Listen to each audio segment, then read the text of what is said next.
오늘은 생명의 면류관에 대해 마지막 그리고 네 번째 그리고 야고보서가 아닌 계시록 말씀을 살펴보는 시간입니다.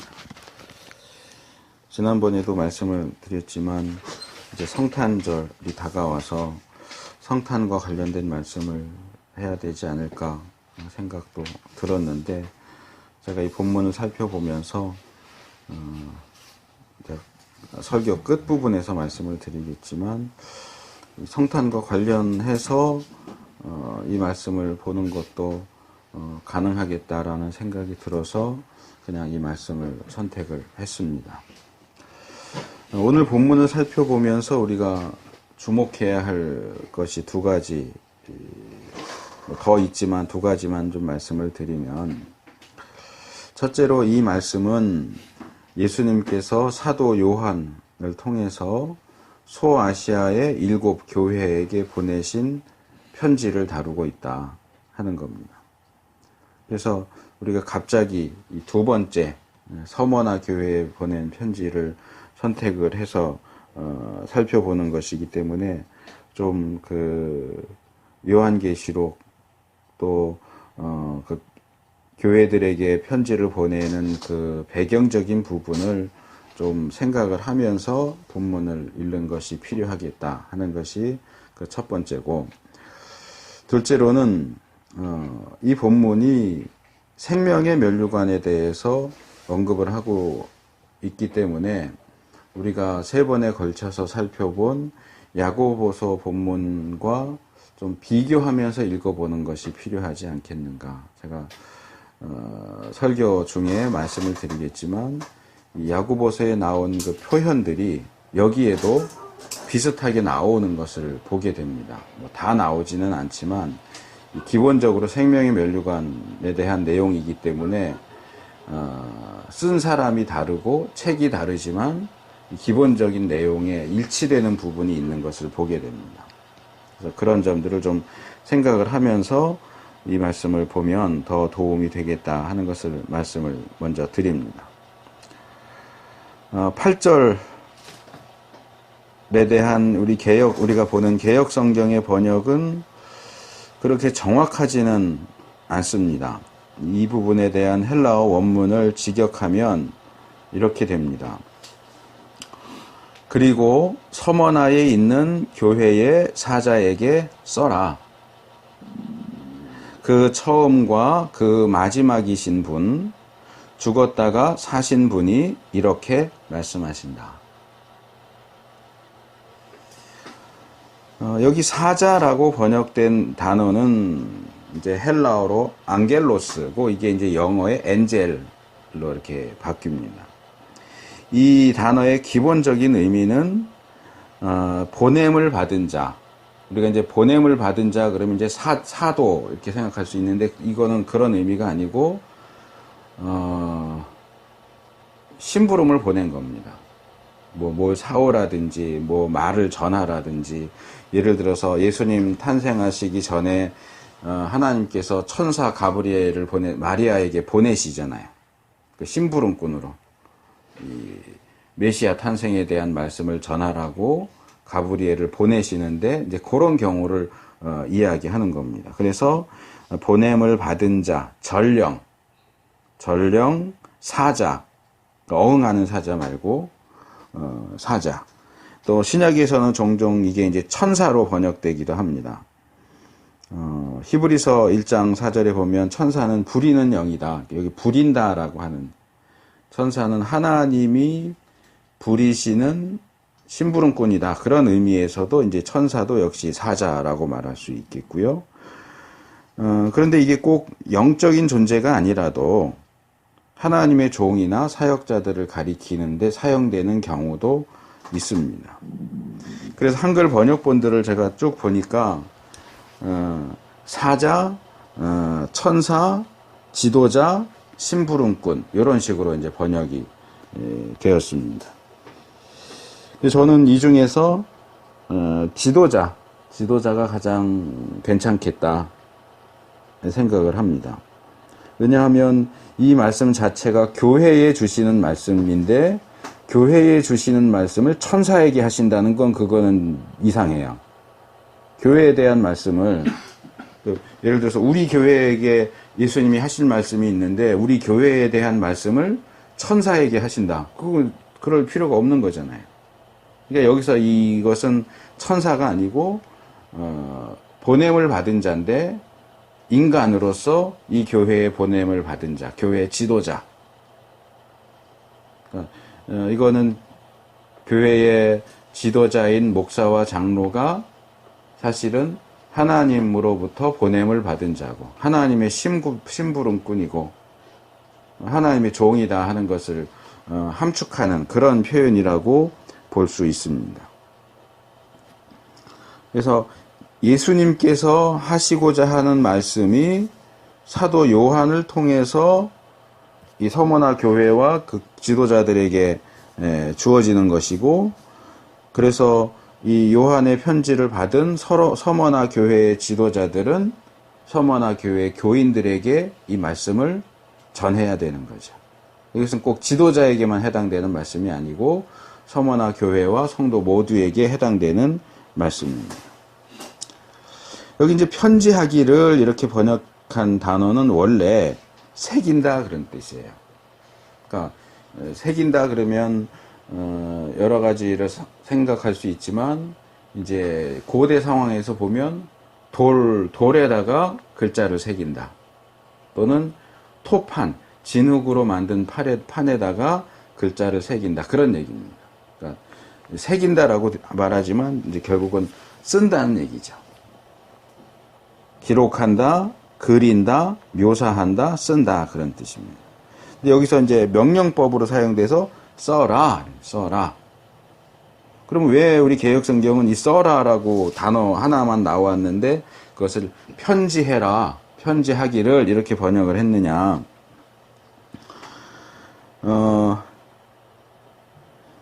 1장 11절에 보니까 거기는 써라와 보내라, 써서 보내라 라고 하는 표현이 나와요. 그리고 이제 그 이후로 7교회와 관련해서 계속해서 써라라고 하는 얘기는 사실은 써서 보내라는 그런 얘기죠.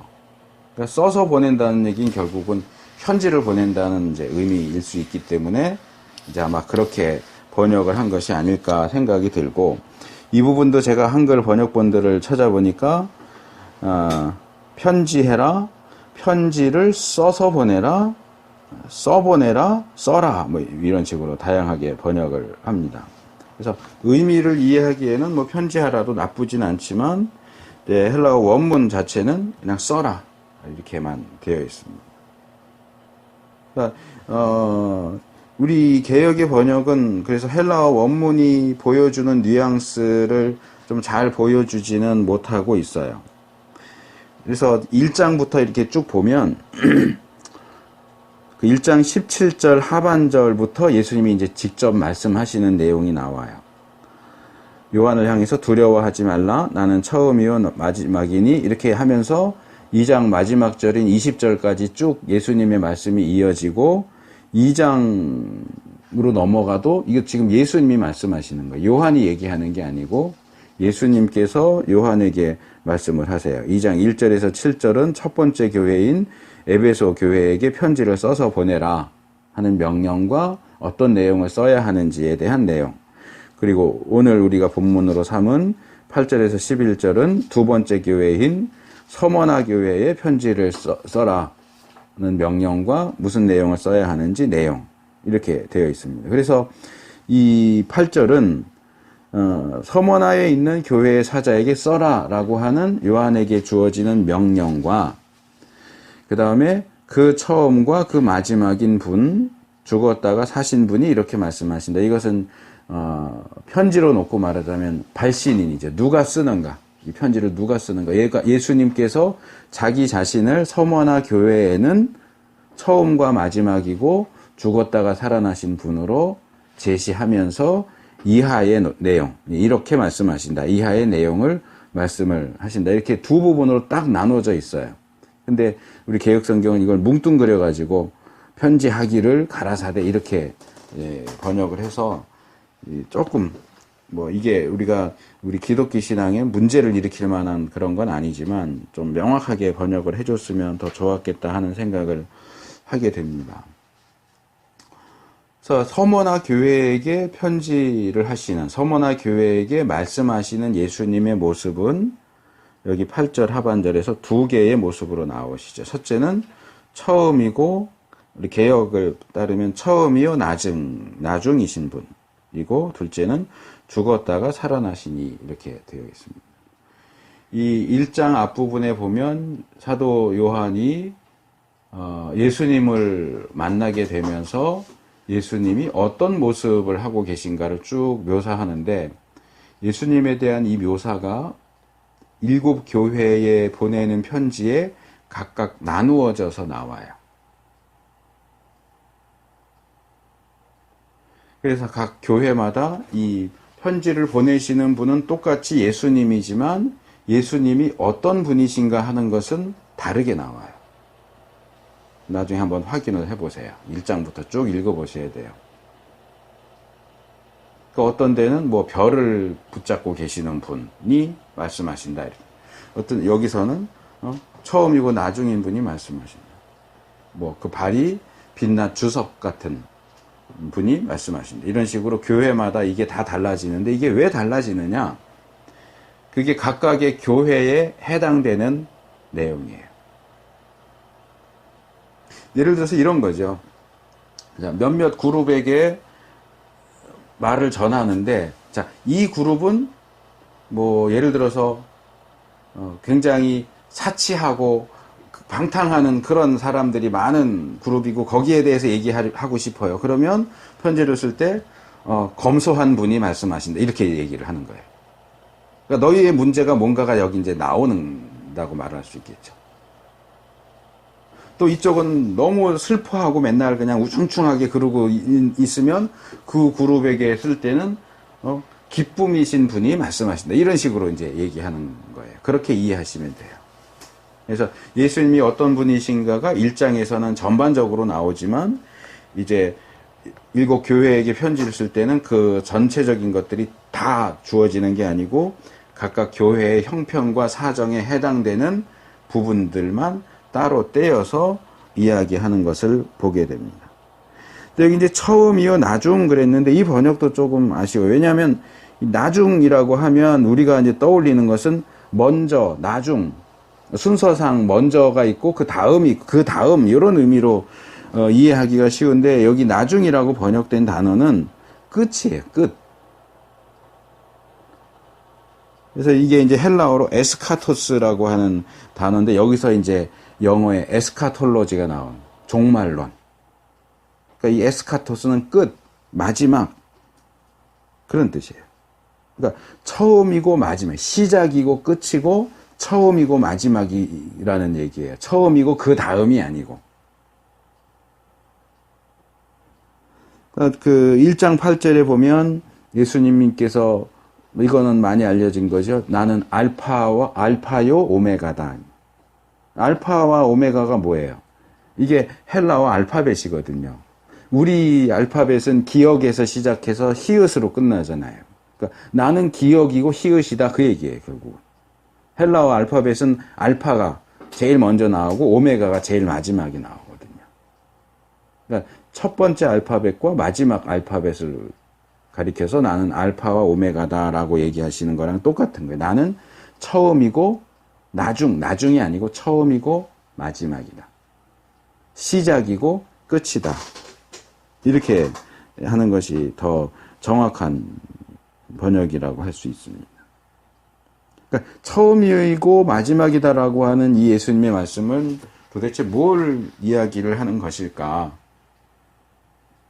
이것은 이 서머나 교회에게 주시는 말씀을 살펴보는 가운데서 좀 더 생각을 해보기로 하고요. 그 다음에 뭐 죽었다가 살았다, 이것은 뭐 굳이 설명할 필요는 없겠죠. 죽으심과 부활하심을 가리키는 건데, 이 처음이요 끝, 그 다음에 마지막, 죽었다가 살아났다라고 하는 이 표현은 아까도 말씀드린 것처럼 서머나 교회에게 주시는 뒤에 이제 나오는 내용들하고 이렇게 연결이 됩니다. 그냥 하신 말씀이 아니에요. 그래서 그 점을 일단 염두에 두고서 이 뒤에 나오는 내용들을 살펴보면 좋겠다. 자, 9절로 넘어가면 이제 본론이죠. 자, 이 9절은 우리 개역에 보면 내가 내 환난과 궁핍을 아노니 이렇게 되어 있는데, 이건 이제 언어가 다르니까, 언어의 구조가 다르니까 어쩔 수 없는 부분이긴 하지만, 헬라어 원문을 보면 안다, 내가 안다가 제일 먼저 나와요. 안다. 그래서 내가 너를 안다. 이제 나와 있는 그 헬라어 원문에 나와 있는 순서대로 이렇게 하면 안다 너를, 너의 그 환난 그리고 그 궁핍, 이렇게 돼 있어요. 그러니까 도치된 문장이죠. 그걸 이제 우리 성경은 정상적인 순서로 바꾼 거고, 이 도치된 문장은 강조예요. 그러니까 여기서 안다는 거죠. 주님이 아세요. 사실은 내가 안다라고 하는 이 표현만큼 감격스러운 말이 없고 또 이것만큼 두려운 일이 없어요. 예수님은, 하나님은 모든 것을 아세요. 우리가 잘하는 것도 못하는 것도, 우리의 성공도 실패도, 우리의 믿음도 불신도 모두 아세요. 이런 경우를 종종 보게 되는데, 교회에서 이렇게 사역을 하다 보면 그거는 이제 학생들, 청년들, 성인들 가리지 않고 다 비슷한데, 때로는 정말 하나님께서 내 상황을 아시는지, 알고는 계시는지 의아해하고 궁금해하는 그런 모습들을 많이 보게 됩니다. 사실 궁금해한다라고 하는 표현은 조금 마음에 들지는 않는데, 이게 하나님이 알고 계실까 모르실까 하는 그런 궁금증이 아니고, 하나님은 내 상황을 모르시는 것 같아. 조금 원망이 섞인. 왜 하나님은 나를 몰라주시지? 왜 하나님은 내가 이렇게 어려운 상황 속에 있는데 역사하시지 않지? 왜 하나님은 나를 이런 어려운 상황에 그냥 버려두시지? 왜 하나님은 내가 얼마나 힘든지 아시는 걸까? 하나님이 나에게 관심이 있기는 하시는 걸까? 하나님이 정말 나를 사랑하시는 걸까? 하는 어떤 의심이죠. 의심. 그냥 궁금한 게 아니고. 그래서 그것 때문에 시험에 드는 사람들이 꽤 많아요. 나는 이렇게 힘든데, 나는 죽을 것 같은데 하나님은 아무 말씀도 안 하시고 역사도 안 하시고 내 상황은 변하지 않고, 이러니까 이제 그런 생각들, 그런 의심들이 우리를 괴롭히는 것을 많이 보게 됩니다. 그런데 성경은 분명하게 말합니다. 하나님은 아십니다. 하나님은 우리를 아시고 우리의 상황을 아십니다. 내 주위에 있는 사람들이 다 나를 오해하고 비방하고 손가락질한다 할지라도 하나님만큼은 모든 것을 아십니다. 하나님보다 우리를 더 잘 아시는 분은 없습니다. 사실은 나보다 더 나를 잘 아십니다. 그 어느 CCM에도 있고 이 가요에도 그런 표현이 나오던데, 나보다 더 나를 사랑하시는 분이에요. 나보다 나를 더 사랑하시는, 더 아시는, 더 잘 아시는 분이 하나님이에요. 그래서 이것이 감격스럽기도 하지만 무섭기도 하다고 얘기하는 거예요. 우리는 하나님이 우리를 알아주시기를 바라죠. 그런데 우리가 무언가 죄를 짓고 잘못했을 때는 그걸 몰랐으면 해요. 그런데 그것도 하나님은 아세요. 우리가 여기 있는지 모르시는 게 아니고 있는지 아시고, 우리가 어떤 상황에 있는지 다 아시고, 뿐만 아니라 우리의 잘못과 우리의 문제까지도 다 아세요.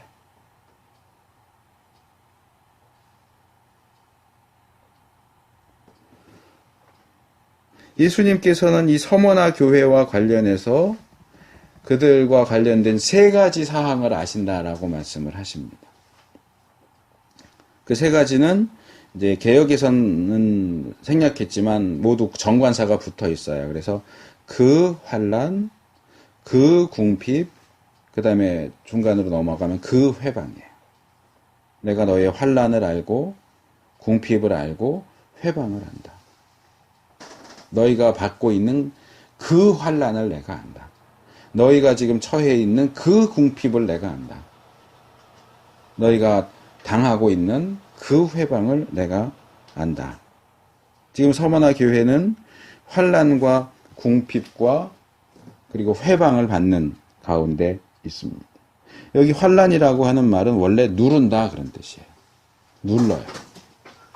무언가가, 어떤 상황이, 어떤 사람이 우리를 누릅니다. 압박을 받는 것, 누름, 압박, 압제, 고통, 시련, 핍박, 환난. 우리가 살다 보면 뭐 예를 들어서 경제적인 압박을 받을 때가 있죠. 돈이 있어야 되는데 돈이 없어요. 써야 될 때가 분명히 이건 꼭 써야 되는데 돈이 없어요. 이 경제적인 압박을 받는 거죠. 그거는 시련이기도 하고 환난이기도 하고 고난이기도 하죠. 그 다음에 이제 궁핍인데 이 궁핍은 궁핍은 한문 표현이죠. 이 빈곤, 가난 또는 거지.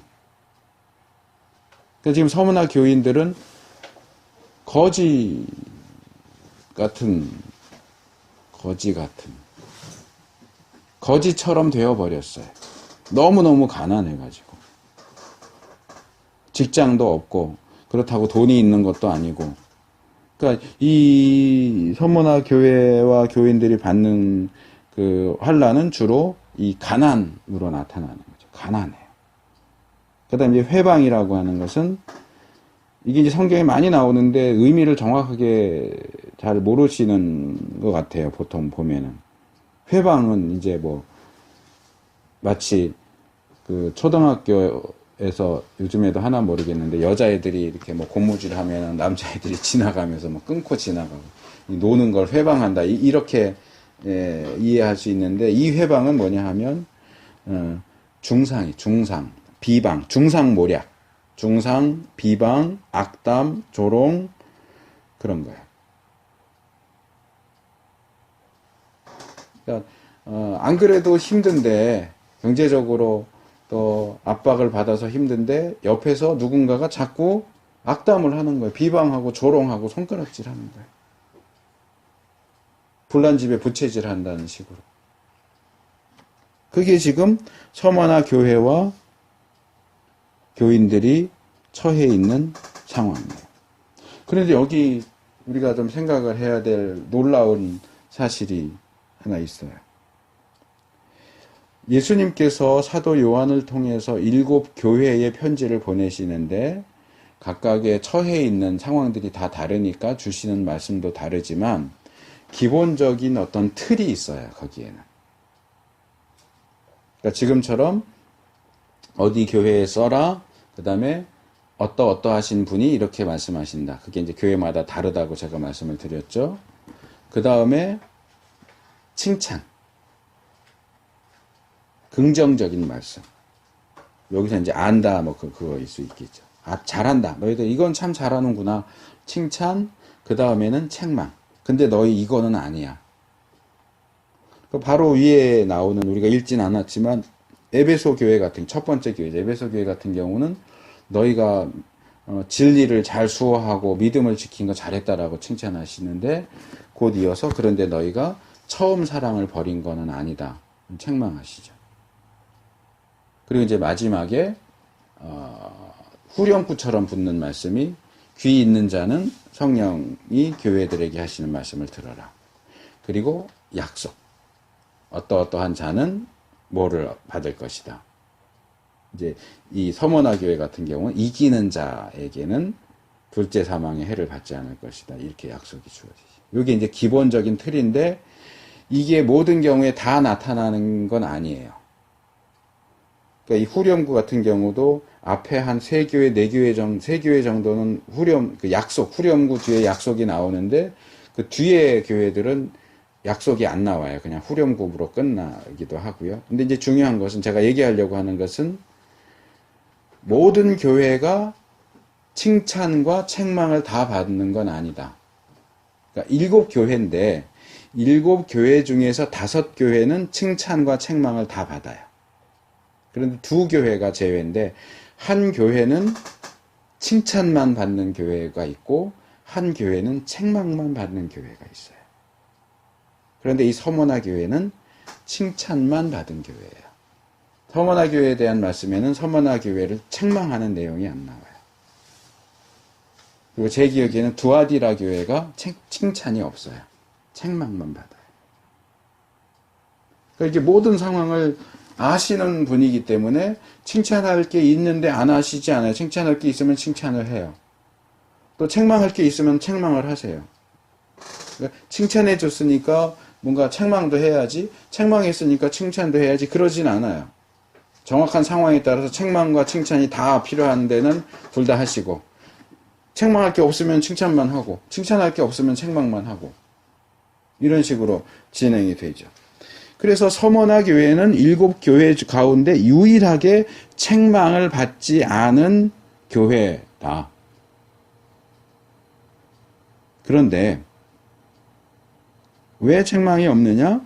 예수님께서 서머나 교회에 책망할 점을 알지 못하셨다거나 또는 깜빡 잊고서 안 하신 게 아니고 그들에 대한 모든 것을 아시는데도 불구하고 서머나 교회는 책망할 거리가 없었던 거예요. 뭐 그렇다고 서머나 교회와 교인들은 완벽했다 그 얘기는 아니에요. 완벽한 사람은 없죠. 완벽한 공동체도 없어요. 그렇지만 지금 예수님께서 7교회에게 이렇게 말씀하시는 그걸 기준으로 해서 볼 때는 서머나 교회는 특별히 책망할 거리가 없었다 이렇게 보시면 되겠죠. 그런데 이런 문제가 있어요. 서머나 교회는 책망은 받지 않았지만 어떤 교회였느냐? 가난한 교회였어요. 고난받는 교회였어요. 저는 이렇게 표현하고 싶어요. 서머나 교회는 고난 가운데 있는 순결한 교회예요.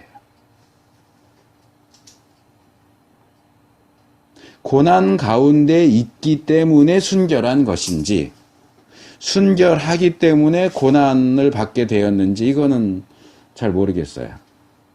근데 성경을 보면 이 고난과 순결은 아주 이 쌍둥이처럼 같이 다니는 걸 볼 수 있어요.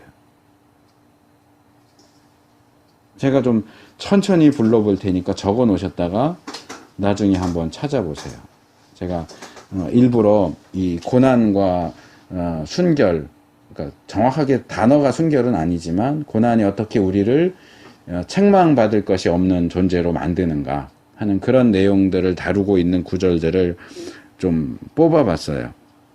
시편 119편 67절 71절 이사야 48장 10절 요나서 2장 2절 로마서 8장 18절 고린도 후서 1장 5절에서 7절 히브리서 2장 10절 5장 8절 베드로 전서 4장 1절 13절 그리고 5장 10절 꼭 좀 찾아서 한번 말씀을 읽어보시고 묵상해 보시면 제가 여기서는 시간 관계상 이 주제를 더 다루지는 못하지만 여러분들이 묵상하시는 것을 통해서 유익을 얻으실 수 있다고 생각이 됩니다. 우리 생각엔 그래요. 칭찬도 받고 부유한 교회였다면 얼마나 좋을까. 근데 제가 지금 라오디게아 교회인가요? 거기는 거기 교회는 부유한 교회예요. 근데 서머나 교회하고 반대예요. 이 뒤에서 말씀드려야 되는 부분이긴 하지만 그냥 생각난 길에 말씀을 드리면, 서머나 교회는 가난한 교회인데, 궁핍을 경험하고 있는 교회인데, 그 교회를 향해서 예수님께서는 그러나 너희는 사실 부자들이다 라고 말씀을 하세요. 라오디게아 교회는 부자 교회예요. 근데 예수님 뭐라고 말씀하시냐면, 너희는 너희가 부자라고 생각을 하는데, 그렇게 말하는데 너희는 너희의 가난한 것을 알지 못하는구나. 그러니까 사람이 보는 시각과 예수님이 보는 시각이 다른 거예요. 서머나 교인들은 우리는 가난해 라고 말하는데, 예수님은 아니야, 너희는 부자야, 그렇게 말씀하세요. 라오디게아 교인들은 우리는 부자야 이렇게 말씀하시는데, 예수님은 아니야, 너희는 가난해 이렇게 말씀하세요. 누가 옳은 걸까요? 사실상 우리가 그리스도인으로서 살아간다고 하는 것은 매 순간 그 결정을 하는 거예요. 내가 내 눈으로 보는 것, 내가 내 머리로 생각하는 그것이 옳으냐, 하나님이 말씀하시는 것이 옳으냐. 보는 것을 믿을 것이냐, 보이지 않지만 하나님이 말씀하신 것을 믿을 것이냐. 매 순간 그 결단이에요. 나는 내가 가난하다고 생각하는데, 객관적으로도 그런데 주님이 나를 너는 부자야 라고 말씀하시면 나는 나를 가난한 자로 생각해야 될까, 부자로 생각을 해야 될까? 자, 넘어가서 예수님께서 먼저 환난과 궁핍 두 가지를 묶어서 말씀하십니다. 내가 그 환난과 그 궁핍을 안다. 이게 이제 두 가지가 묶어서 나오는 이유가 있어요. 서머나 교회와 교인들은 핍박을 받고 있고, 사실상 그 핍박 때문에 가난해진 것 같아요.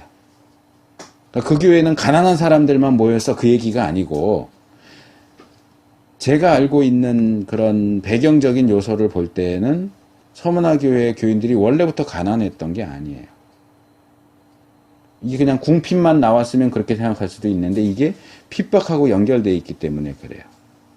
유대인 사회에서, 그리고 또는 이방인 사회에서 우리가 좀 더 이해하기 쉽게 예를 든다면, 이 현대의 이슬람 국가를 생각하시면 돼요.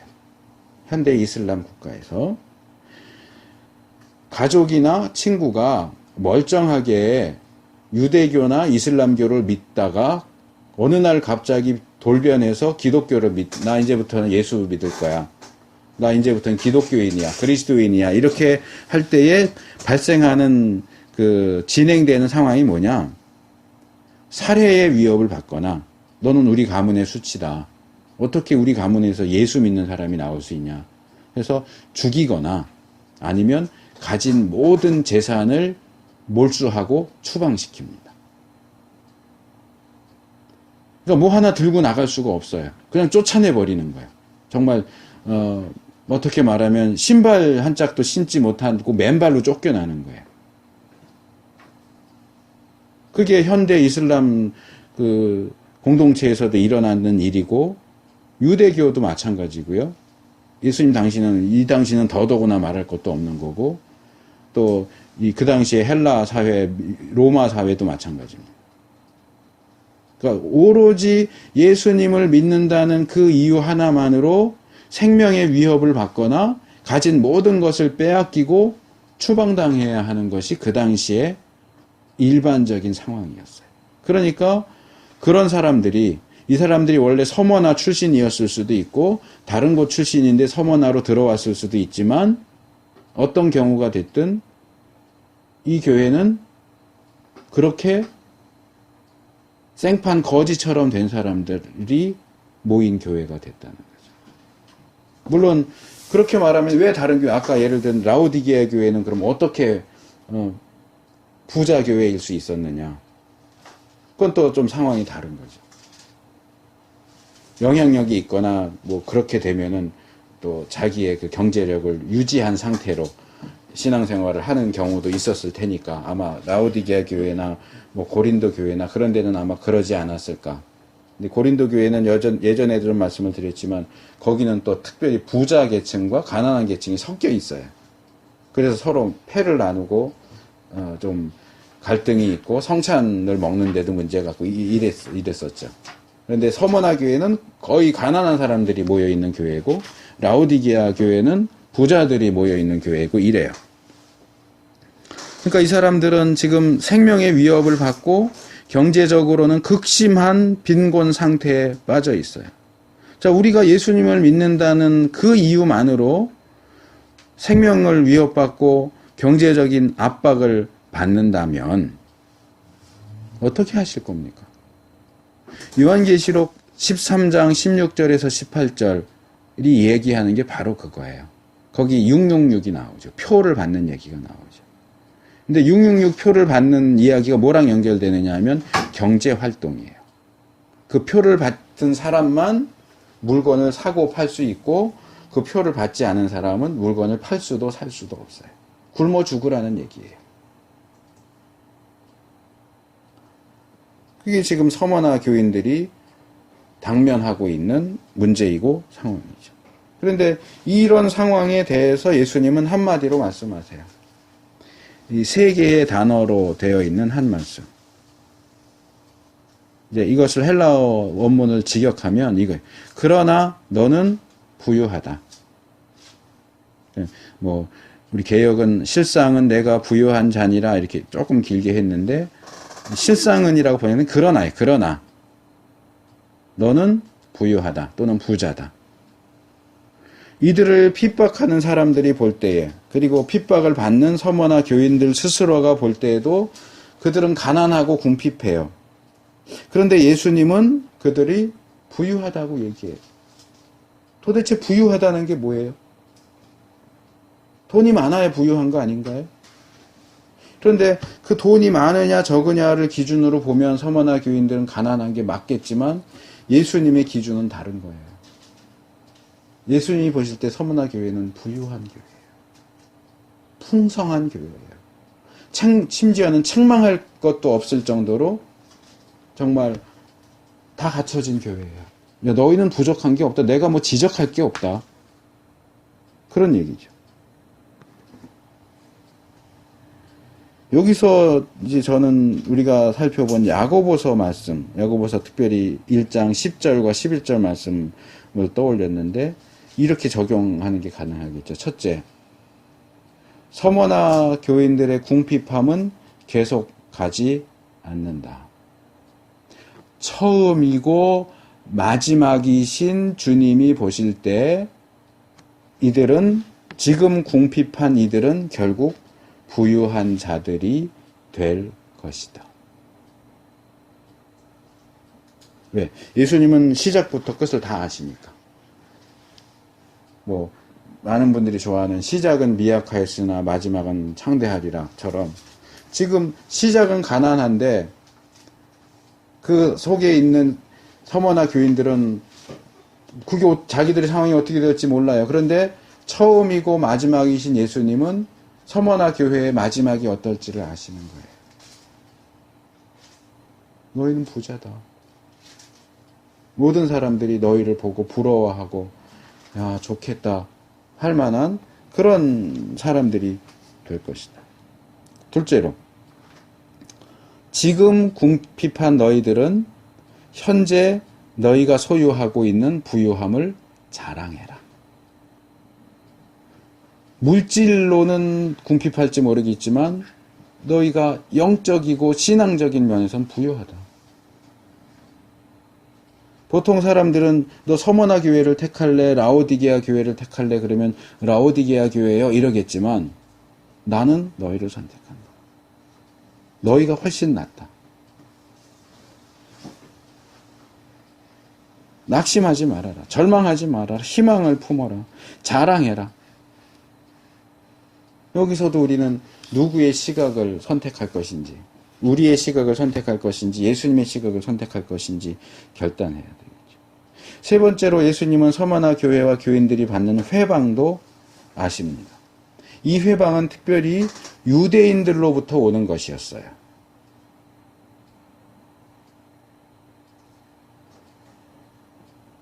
그들은 마치 오늘날 한국 사회에 있는 기독교 안티들처럼, 그들은 기독교를 기독교라고도 부르지 않잖아요.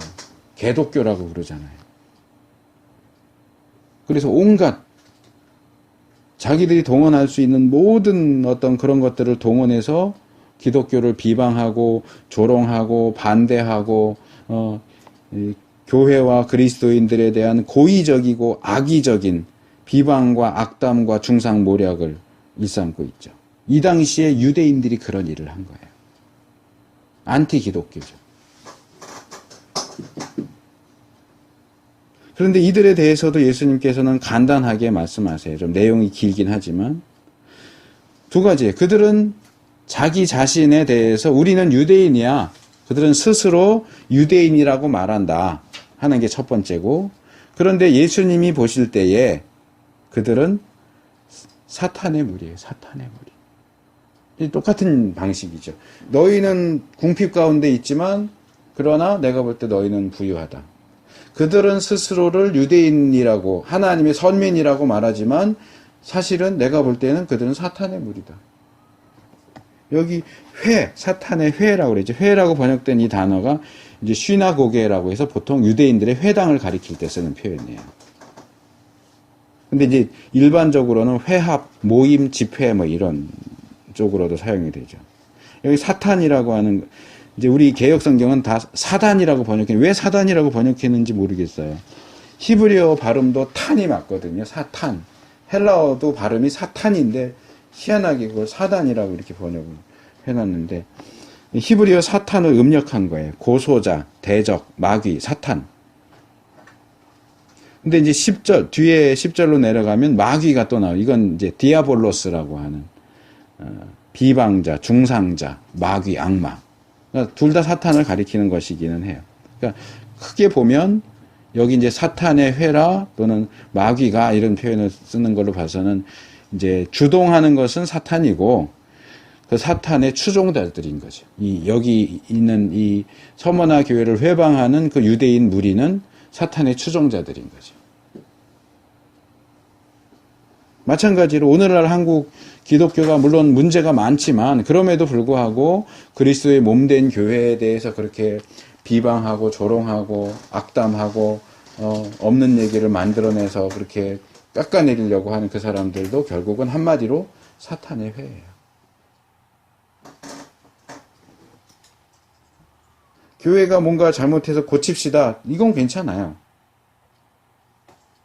그거는 예수님 시대에 그 서기관들, 바리새인들에게 하신 말씀처럼 예수님이 하나님의 능력으로, 성령의 능력으로 귀신을 쫓아내고 병자를 고치는데 그것을 마귀의 힘을 빌려서 한다라고 할 때 예수님이 뭐라고 그러세요?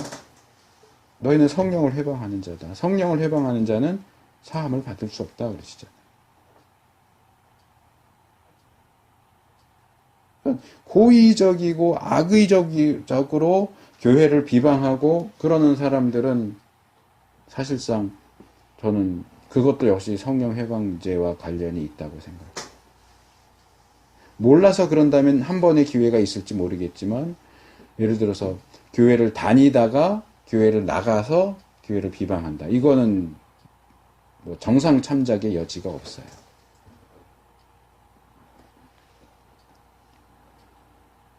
그래서 그리스도의 몸된 교회와 그 지체인 그리스도인들을 중상모략하고 악담하고 조롱하는 자들에 대해서 예수님께서는 한마디로 사탄의 무리, 사탄의 추종자들이다 이렇게 정죄하세요. 그래서 지금은 그들이 비록 활개치고 다닌다고 할지라도 마지막 때가 되면 그들은 사탄이 받는 것과 동일한 정죄와 심판을 받게 될 겁니다. 요한계시록 12장 9절에 큰 용이 내어 쫓기니 옛 뱀 곧 마귀라고도 하고 사단이라고도 하는 온 천하를 꿰는 자라 땅으로 내어 쫓기니 그의 사자들도 저와 함께 내어 쫓기니라. 사탄이 지옥 갈 때 사탄을 줬던 사람들도 같이 지옥 갈 거예요. 물론 뭐 그렇다고 해서 현재 서머나 교인들과 교회를 비방하는 유대인 무리가 어떻게 되는 것은 아니에요. 그들이 회방하기를 그치는 건 아니지만 그래도 조금 위로가 되는 말씀일 수 있죠. 왜냐하면 그런 회방과 비방을 받으면서 우리가 정말 맞나? 우리가 잘못된 거 아닌가? 이렇게 흔들릴 수도 있단 말이에요. 그런데 너희가 옳다는 거예요.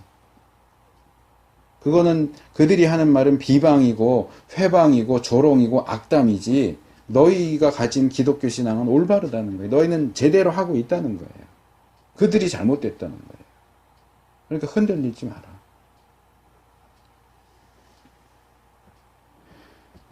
10절로 넘어오면 이 10절은 두려워하지 말아라 하는 말로 시작돼요. 두려워하지 마라. 9절에서 예수님께서는 이 서머나 교회에서 교회에 대해서 좋은 말씀을 많이 하셨죠. 너희 가난하지만 사실은 부자다. 너희를 회방하는 자들은 유대인 선민이라고 하지만 사실 하나님의 백성인 게 아니고 사탄의 무리다. 이렇게 긍정적이고 희망적인 발언을 해주셨지만 여전히 서머나 교회에 임하게 될 고난이 남아 있어요. 어쩌면 마지막일 수도 있고요. 뭐 역사적으로는 마지막이라고 말할 수 없겠지만 지금 이 말씀 속에서는 이제 더 큰 게 와요. 앞에서는 잔잔한 파도였고 이제는 정말 큰 파도가 와요. 그래서 예수님께서 그들이 장차 받을 고난에 대해서 말씀하시죠. 근데 중요한 것은 그들에게 아직 고난이 남았다는 게 아니고 그것을 두려워하지 말라고 하는 게 더 중요한 말씀이에요. 여기 재밌는 게 여기 두려워한다라고 하는 이 동사가 이게 이제 헬라어로 포베오인데 영어에 이제 뭐 무슨 공포증 할 때 무슨 포비아 이렇게 얘기하죠. 이게 거기서 나온 단어예요. 뭐 물을 무서워하고 뭐 뾰족한 걸 무서워하고 높은 데 무서워할 때 이거 포비아 무슨 포비아 이렇게 붙이잖아요. 이게 그거예요. 뭐에 대한 공포 그런 말이에요. 근데 이 두려워한다라고 하는 이 단어가 문법적으로 중간태 수동태 정확하게 말하면 중간태 수동태 디포넌트라고 하는 거예요. 근데 뭐 그것까지 다 설명할 필요는 없고 중간태만 전에도 좀 말씀을 드렸죠. 이건 뭐냐면 행위의 주체도 나고 행위의 대상도 나예요. 우리가 보통은 내가 뭔가 행동을 한다 그러면 내가 주체고 내가 행동을 하는 그 행동을 받는 대상이 객체가 따로 있잖아요. 또는 누군가가 나에게 뭘 한다 그러면 그 사람이 주체고 제가 객체가 되겠죠. 근데 내가 나에게 행동을 하는 그런 경우가 이 능동태 또는 수동태 디포넌트라고 하는 문법적인 형태예요. 헬라어에 있는. 그러니까 이것을 두려워하지 말라를 이 문법적인 내용을 고려해서 풀어보면 이렇게 되는 거예요. 너는 너 자신이 두려워하도록 놔두지 말아라. 뭐 이렇게 어렵게 표현해 이럴 수도 있는데 강조하는 거죠. 두려워하지 말아라. 이것도 말이 돼요. 근데 너가 두려워하도록 그냥 두지 말란 말이에요. 두려워하도록 놔두지 마라. 너가 너 스스로에 대해서 두려워하지 않도록 뭔가 조처를 취해라.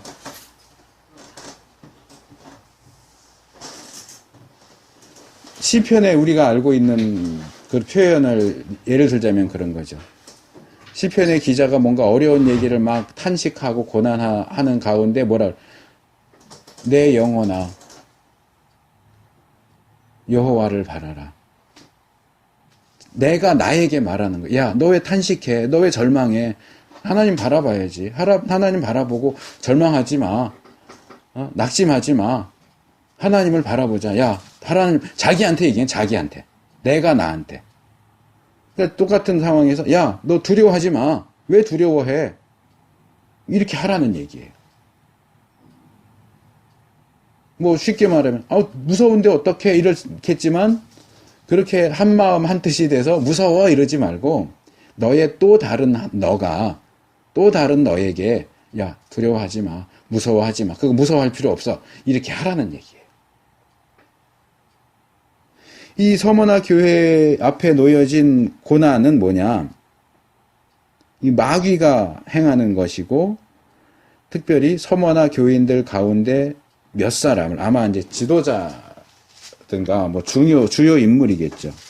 영향력 있는 몇 사람을 감옥에 던진다. 그래. 감옥에 던진다. 투옥한다. 그래. 투옥이에요. 투옥. 그래서 개역성경은 이 부분에서 이제 옥에 던져 시험을 받게 하리니 이렇게 번역을 했어요. 이 번역도 틀린 건 아니에요. 왜냐하면 여기 사용된 그 헬라어에는 이제 그래서 이렇게 번역할 수도 있는 의미가 있기 때문에 옥에 던진다, 그래서 시험을 받게 된다, 이렇게 될 수도 있는데, 여기 사용된 이 희나라고 하는 단어는 그래서보다는 더 일반적인 의미는 뭐뭐 하기 위해서예요. 뭐뭐 하기 위해서. 그러니까 옥에 던진다, 시험을 받게 하기 위해서. 그러니까 시험을 받도록 하기 위해서 옥에 던지는 거예요. 그냥 옥에 던져서 시험을 받는 게 아니고 여기에는 분명한 의도가 있는 거예요. 마귀의 의도가 있어요. 서문화 교회를, 또 서문화 교인들을 시험하기 위해서 그 도구로서 투옥이라고 하는 것을 선택을 한 거예요. 근데 여기 이제 시험이라고 하는 이 단어가 우리가 야고보서 살펴볼 때 나왔던 바로 그 단어예요. 시험을 참는 자는 복이 있다. 너에게 당하는 시험, 뭐 이런 거 얘기할 때. 물론 이 본문의 경우는 마귀가 그리스도인과 교회를 시험 또는 유혹 또는 역경에 처하게 합니다. 그런데 서문화 교회와 교인들은 이러한 시험과 유혹과 역경을 두려워하거나 거기 넘어가고 빠지면 안 돼요. 오히려 그것을 그들의 신앙과 충실을 입증하고 증명하는 기회로 삼아야 한다 하는 겁니다. 그래서 얼마 안 돼서 투옥이라는 시험을 받게 될 서문화 교회와 교인들에게 예수님께서 말씀하시는 게 바로 이거예요. 먼저 그들에게 주어질 시험의 기간을 말씀하세요. 10일이래, 10일. 근데 이 10일이 문자적인 10일인지 상징적인 10일인지 분명하지가 않아요. 우리가 생각할 때 그래 투옥인데 10일만 버티면 나온대. 그러면 아무래도 좀 소망이 있을 것 같은데, 왜냐하면 그럴 경우에 10일은 짧은 기간을 얘기할 수 있을 텐데 상징적으로 보면 반대의 의미가 돼요. 10은 완전수입니다. 그래서 문자적으로 10일이 아니고 충분한 기간, 이렇게 봐야 되겠죠. 충분한 기간. 뭐 하기에 충분한 기간이냐? 그들이 자신의 신앙과 하나님에 대한 충성, 충실을 입증해 보이기에 충분한 기간. 또는 마귀가 이들을 넘어뜨리기에 충분하다고 생각되는 기간. 그게 10일이 될지, 한 달이 될지, 6개월이 될지, 1년이 될지 몰라요. 그러니까 이 10이라고 하는 숫자가 여기서 문자적으로 낀 의미를 가질 수도 있지만 상징적인 의미도 가질 수 있어요. 그러니까 어느 쪽으로, 한쪽으로만 결정할 필요는 없어요. 문자적으로 보면 정말 10일 동안에 아주 강력한 시험이 오게 될 것이다, 이렇게 볼 수도 있을 것이고, 이게 문자적이 아니라면 상당히 오랜 기간 동안, 충분한 기간 동안 이 믿음의 시련을 받게 될 것이다. 근데 이 믿음의 시련이라는 표현이 또 야고보서 1장 3절에 또 나왔잖아요. 우리가 받는 믿음의 시련. 그러니까 지금 서문화 교회와 교인들이 믿음의 시련을 받는 거예요. 충분한 기간 동안 투옥되는 것을 통해서. 아마도 사탄은 투옥하고 고문도 하겠죠. 사탄은 그들의 믿음과 그 신앙과 충실을 입증하는 것을 망쳐 놓으려고 하는 그런 기회로 여기겠지만, 서문화 교회와 교인들은 그것을 입증해 보일 수 있는 기회로 삼으라는 거죠. 그래서 그것이 입증된다면 이 시험을 통해서 인내를 얻고, 야고보가 1장 3절 4절 또 12절에서 말하는 것처럼 시험을 통해서 인내가 만들어질 때 그 인내를 완전히 이루고 시험을 참아내는 데 성공해서 옳다 인정함을 받는다면 생명의 면류관을 받겠죠. 똑같은 얘기를 지금 여기서 예수님이 하시는 거예요. 근데 여기서 우리는 야고보가 말하는 인내나 참음, 이것보다 조금 더 구체적인 단어를 발견하게 되는데 그게 바로 죽음이에요. 죽음. 개역은 이 부분을 죽기까지 이렇게 했는데, 죽기까지, 죽기 이렇게 하면 동사처럼 보일 수도 있는데 명사예요. 죽음에 이를 때까지, 이 말이에요. 그냥 우리가 쓰는 한글 표현으로는 죽기까지도 틀린 건 아니죠. 죽음에 이를 때까지. 내가 죽도록 충성하라 그랬죠. 죽도록 충성해라. 근데 이 헬라어 원문의 뉘앙스를 살려서 풀어서 좀 말하면 좀 표현이 어색하긴 하지만 너는 네가 죽음에 이르기까지 충성되게 해라. 여기 이 충성해라 하는 말도 앞에 두려워하지 말라라고 할 때 제가 아까 설명했잖아요. 이게 수동태, 중간태, 디포넌트라고 하는 문법 형태로 되어 있어요. 여기 이거 똑같이 되어 있어요. 그러니까 충성해라가 아니고 네가 너 자신을 충성하도록 만들어라 그 말이에요. 그 주기철 목사님 이야기 이제 쓰여진 책을 보면 그런 내용이 나와요.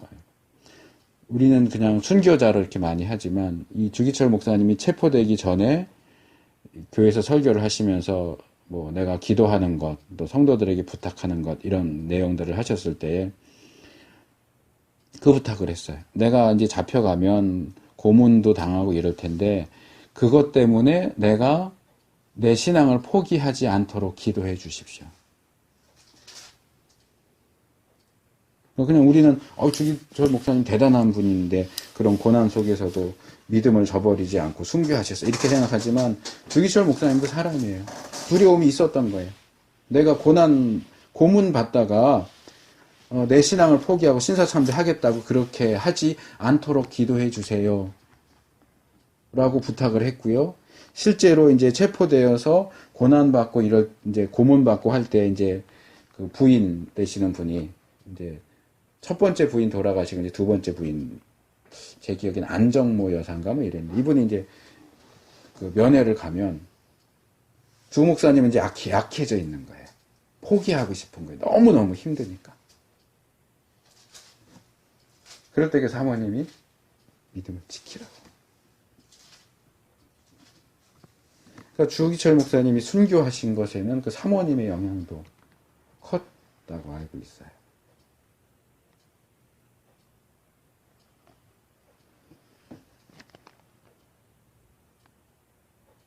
투옥에는 고문이 따르겠죠. 그렇죠? 이런 저런 고문, 말로 할 수 없는. 더군다나 시대적으로 훨씬 옛날이니까 얼마나 야만스러운 고문들이 많았겠어요. 그럴 때 내가 나를 향해서 야, 포기하면 안 돼. 약해지면 안 돼. 내 신앙을 버리면 안 돼. 라고 해야 된다는 거예요. 여기 충성하라라고 번역된 단어도 참 의미가 있는데 왜냐하면 이 충성하라고 번역된 이 단어는 믿음이라는 단어의 형용사형이에요. 그러니까 믿음은 이제 faith잖아요. 이게 헬라어로 피스티스예요. 피스티스. 근데 여기 사용된 단어는 피스토스예요. 그러니까 충성해라는 뜻도 있지만 믿어라 하는 뜻도 있는 거예요, 사실은.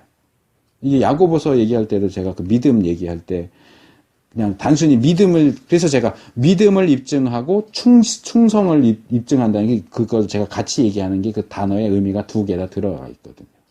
그러니까 끝까지 믿음을 지켜라, 끝까지 충성해라, 이건 같은 얘기예요.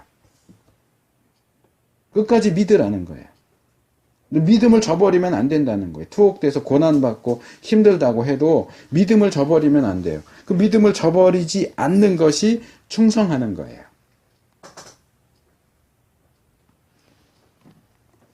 그래서 네가 너 자신을 충성되게 해라. 너 자신을 계속해서 믿도록 만들어라. 물론 하나님의 은혜와 도우심도 있어야 하겠지만 우리는 우리 스스로 우리 자신이 충성하도록 계속해서 주님을 믿도록 만들어야 합니다.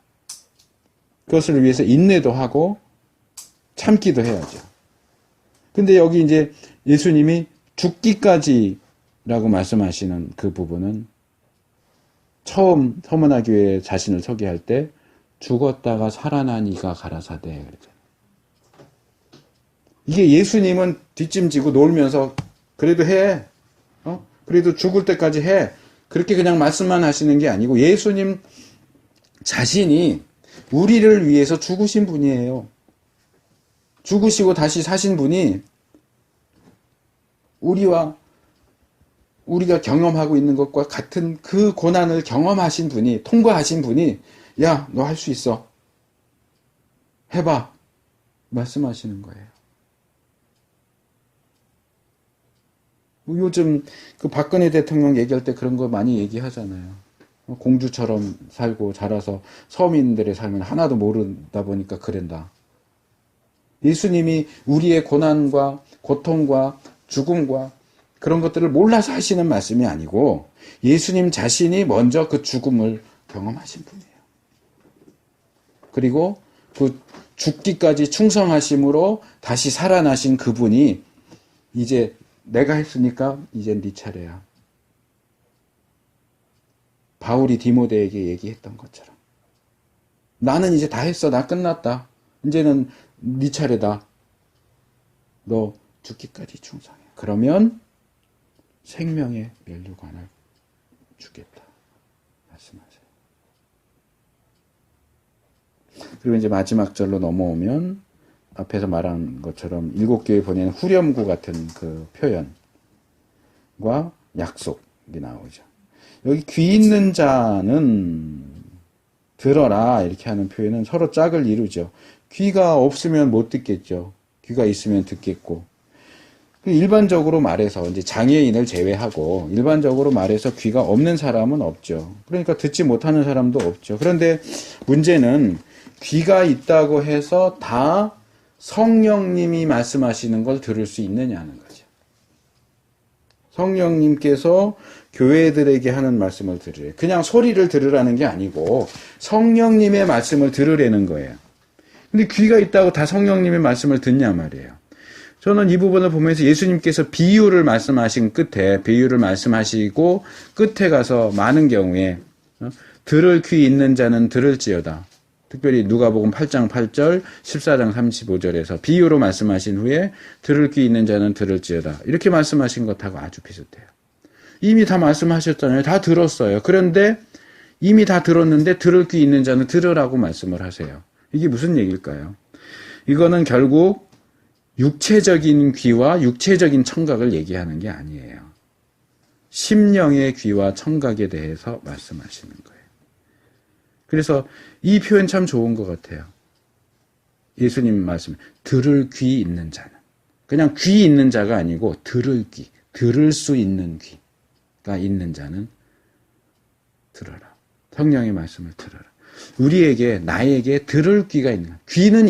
귀는 다 있는데 그게 성령의 말씀도 들을 수 있는 들을 귀인지 이게 중요하다는 거죠. 그리고 여기 교회들에게 돼 있는 것도 주목할 필요해요. 교회에게. 서머나 교회에게가 아니고 교회들에게. 에베소 교회, 서머나 교회, 두아디아 교회, 라오디게아 교회, 이런 빌라델비아 교회, 이런 모든 교회들에게. 서머나 교회에게, 7교회에게, 그리고 시간과 공간을 초월해서 모든 교회들에게 하시는 그 말씀을 들어라. 아무리 말해도 그 들을 귀가 없으면 못 듣는 거예요. 엉뚱한 소리 하는 거예요. 우리가 기도해야 돼요. 우리에게 들을 귀를 주십시오. 마지막으로 서머나 교회에게 주시는 약속은 서머나 교인이라면 누구에게나 주시는 약속은 아니고 특별히 이기는 자에게, 이긴다라는 말은 정복한다, 승리를 거둔다, 극복한다 그런 뜻이에요. 그러니까 제가 볼 때는 이 상황에서는 이긴다기보다는 극복한다가 좋을 것 같아요. 환난과 궁핍과 회방과 그리고 투옥 이 모든 것을 극복하고 이기는, 극복해내는 자에게는 생명의 면류관과 함께 둘째 사망, 이 지옥이죠. 둘째 사망의 해를 받지 않게 될 것이다. 근데 여기서 이 생명의 면류관이 둘째 사망의 해를 받지 않는 것하고 연결되죠. 그래서 이 과연 생명의 면류관을 그냥 구원, 둘째 사망의 해를 받지 않는다는 건 지옥 안 간다는 얘기고 천국 간다는 얘기인데 생명의 면류관은 구원을 가리키는 것일까 하는 질문을 던질 수 있는데 제가 볼 때는 그렇게 보면은 너무 단순하고요. 이 부분은 요한복음 10장 10절 하반절에 나오는 예수님의 말씀과 연결하면 될 것 같아요. 생명을 얻게 하고, 이게 구원이죠. 더 풍성히 얻게. 그러니까 생명을 얻게 하고가 구원이라면 더 풍성히 얻게 하고가 생명의 면류관에 해당되는 것으로 이해할 수 있지 않겠는가. 그러니까 이건 이해입니다. 여기서 예수님이 생명의 면류관을 얘기했다는 얘기가 아니고 그렇게 연결시켜서 읽으면 되지 않을까 생각이 들어요. 그래서 생명 그리고 더 풍성한 생명. 그러니까 다 구원받지만 구원받는 모든 사람이 생명의 면류관을 받는 것일까?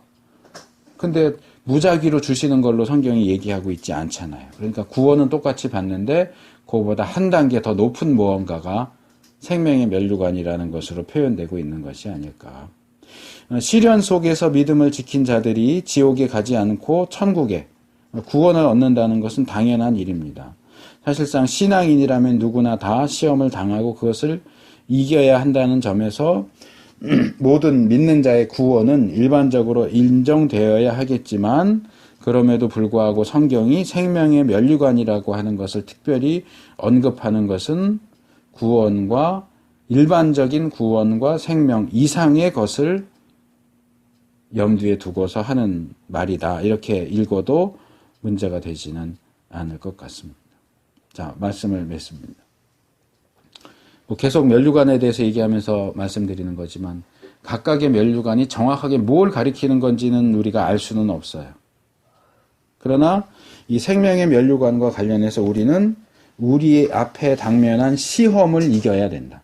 그게 환난이든 궁핍이든 회방이든 투옥이든 예수 믿는다는 것 때문에 받는 어떠한 불이익 그런 것들을 우리가 통과해야 되고 참아야 되고 극복해야 한다.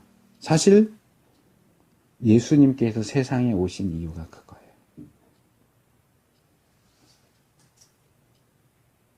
시험을 당하시고 그것을 극복한 우리의 모범이 되시죠. 그래서 우리가 성탄절을 앞두고서 그냥 예수님 오셔서 나 구원하기 위해서 예수님 오셔서 좋다 즐겁다 이럴 게 아니고 우리는 그렇지만 예수님 입장에서 보세요. 예수님은 죽으러 온 거란 말이에요. 죽으러 오셨잖아요. 이 세상에 뭐 즐기러 오셨어요? 바캉스 하러 오셨어요? 아니에요.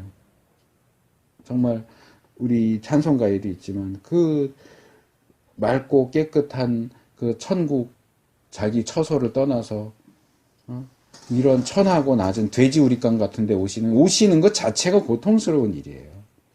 예수님 십자가에 죽으실 때만 고난을 당하신 게 아니에요. 성육신 하시면서 죽으실 때까지 그게 예수님의 고통이고 순환이고 고난이었어요.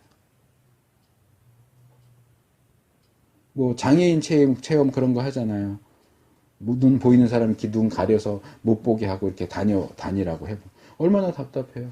사지가 멀쩡한데 그걸 다 꽁꽁 묶어놓고 한쪽 발만 써서 움직이라거나 한쪽 손만 움직이라거나 들리지도 않고 보이지도 않고 말도 할 수 없게 이렇게 막아놓으면 얼마나 답답하겠어요. 예수님이 성육신한 상태가 사실 그런 거거든요.